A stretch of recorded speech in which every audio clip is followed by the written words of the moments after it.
आनन्दमयं देवं निर्मलस्फटिकाग्निमाधारं सर्वज्ञानमयग्रीवोपास्महे लक्ष्मीनाथसमारम्भां नाथयामुनमध्यमाम् अस्मदाचार्यपर्यन्तां वन्दे गुरुपरम्परां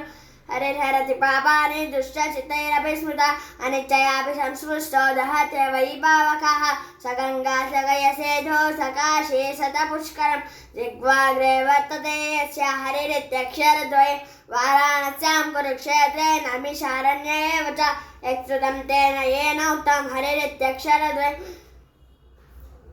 मृतेभ्यां न्यायतीर्थानि पुण्यान्नायतनानि च तानि सर्वाणि शेषाणि हरिरित्यक्षरद्वयं गवां कोटिसहस्राणि हेमकन्यासहस्रकं दत्तं चाप्तेन येन उक्तं हरिरित्यक्षरद्वयं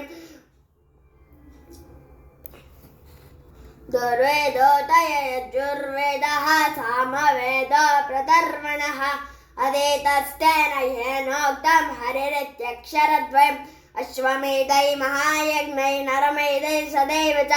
एषं शाब्देन येनोक्तं हरिरित्यक्षरद्वयं प्राणप्रयाणपादेयं संसारव्याधिनाशं दुःखात्यन्तपरित्राणं हरिरित्यक्षरद्वयं बद्धपरिकरस्तेन मोक्षाय गमनप्रदे सकृदुच्चारितं येन हरिरित्यक्षरद्वयं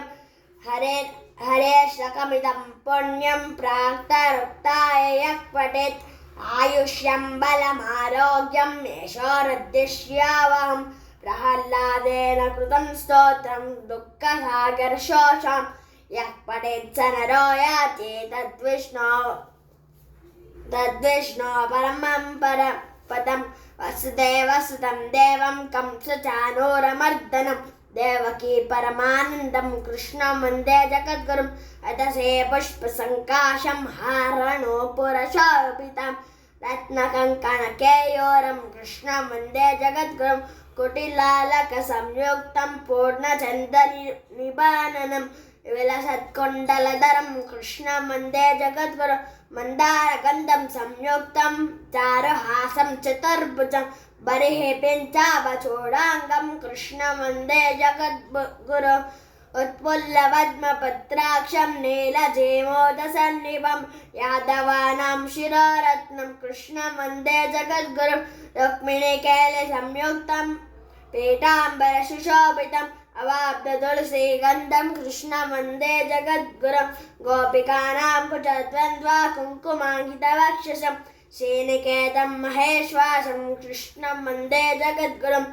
श्रीवत्साङ्कं महारस्कं वनमाला विराजितं शङ्खचक्रधरं देवं कृष्णं वन्दे जगद्गुरुं कृष्णाष्टकमिदं पुण्यं प्राक्तरुक्ताय यः पठेत् कोटिजन्मकृतं पापं स्मरणेन विनश्यति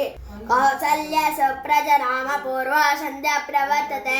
उत्तिष्ठ नरशार्दूला कर्तव्यं देवमानिकम् उत्तिष्ठ उत्तिष्ठ गोविन्द उत्तिष्ठ गरुडध्वज उत्तिष्ठ कमलाकान्त त्रैलोक्यं मङ्गलं कुरु मातः समस्तजगतां मत्कैटभारे मोक्षो विहारिणि मनोहर दिव्यमूर्ते श्रीस्वामिनिश्चितजनप्रिय दानशीले श्रीवेङ्कटेशदयिते तव सुप्रभातमरविन्दलोचने भवतो प्रसन्नमुखचन्द्रमण्डले विधिशङ्करेन्द्रवनितार्भिरक्षिते वृषशैलनाथदयिते दयानिते अत्यादिसप्त ऋषयस्य मुपास्य सन्त्या आकाशसिन्धुकमलानि मनोहराणि आदाय पादयुगमर्चयितुं प्रपन्नः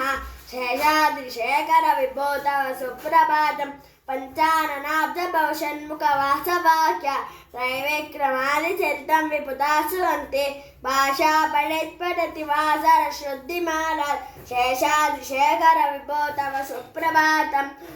येषत्र पुल्लसरसीरुहनालिकेला भोगद्रुमादिसुमनोहर बालिकानाम् आवाति मन्दमनिलसः दिव्यगन्धै शेषाद्रिशेखर विभो तव सुप्रभातम् उन्नील्यनेत्रयुगमुत्तम पञ्चरास्ता पादावशिष्यकदले बलपायमाने भुक्त्वा सलीलमदकेलिशुका पडन्ति शेषाद्रिशेखर विभो तव सुप्रभातम् भृङ्गावली च मकरन्दवसानविन्द झङ्कारगीतनिनदैषः सेवनाय निर्यातुपादसरसि कमलोदरेभ्यः शेषाद्रिशेखरविभो तव सुप्रभातम् श्रीमन्नभीष्टवरदा लोकबन्धो श्री श्रीनिवास जगदैकदयैकसिन्धो श्रीदेवताकुतभुजान्तर दिव्यमूर्ते श्रीवेङ्कटाचलपते तव सुप्रभातम् श्रीस्वामि पुष्करणिकाप्लव निर्मलाङ्ग श्रेयोतिनो हर विरिञ्चि सनन्दनाद्या द्वारे वसन्ति वरवेदातोत्तमाङ्ग श्रीवेङ्कटाचलपते तव सुप्रभातम् श्रीशेषशैलगरुडाचलवेङ्कटाद्रि नारायणाद्रि वृषभाद्रि वृषादिमुख्यम् आख्यां त्वदीयवसतेरणिशं वदन्ते श्रीवेङ्कटाचलपते तव सुप्रभातम् दाटेषु ते विहगराज मृगाधिराज नागाधिराज गजराज हयाधिराज सस्वाधिकार महिमादिकमर्तयन्ते श्रीवेङ्कटाचलपते तव सुप्रभातम् तद्गोपुराग्र शिखराणि निरीक्ष्यमाणा सर्वापवाग्रपदवीं परमां शयन्ताम् मर्त्या मनुष्य भुवने मतिमां शयन्ते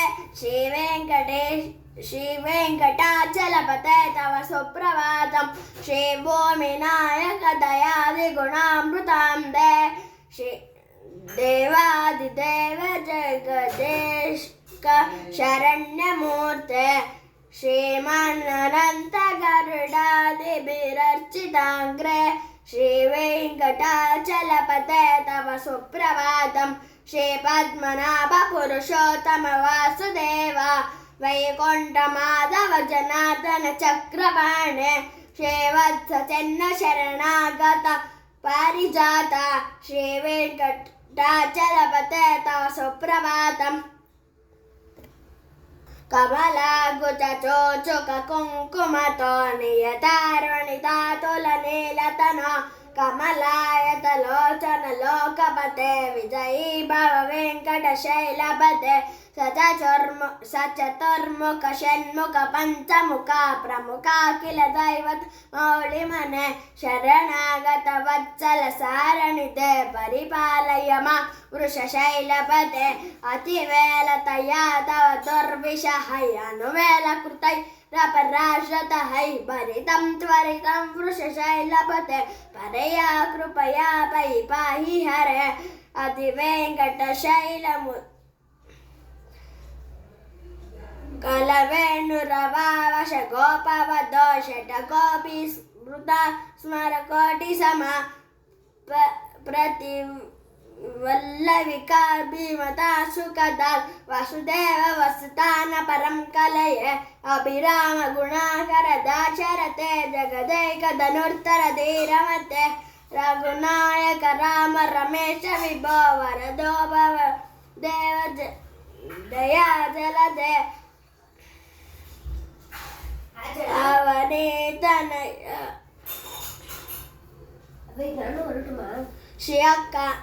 శ్రీయకాంతాయ కళ్యాణ నిదయే శ్రీయకాంతాయ కళ్యాణ నిదయే నిదయేత్న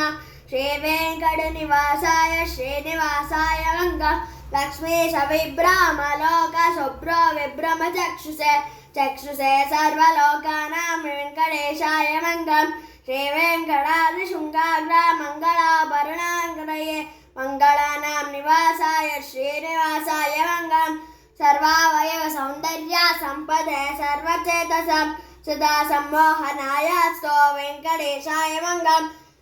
नित्याय निरवध्याय सत्यानन्दचिदात्मने सर्वान्तरात्मने श्रीमद्वेङ्कटेशाय मङ्गलं सदा सर्वविदे सर्वशक्तिये सर्वशेषिणे सुलभाय सुशीलाय वेङ्कटेशाय मङ्गलं परस्मै ब्रह्मणे पूर्णकामाय परमात्मने प्रपन्नपारिजाताय वेङ्कटेशाय मङ्गलम् आकारतत्त्वमश्रान्तमात्मनामनुपश्यम मनुपश्यताम् अच्युतामृतरूपाय वेङ्कटेशाय मङ्गलम्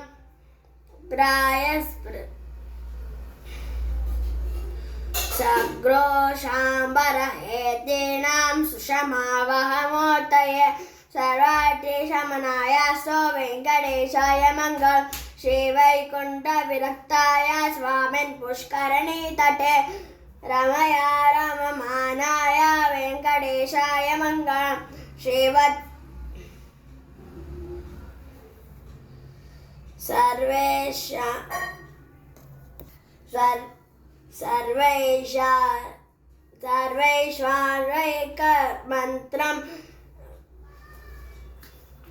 सर्वैश्वरैकमन्त्रं व्यसनभुजङ्गष्ट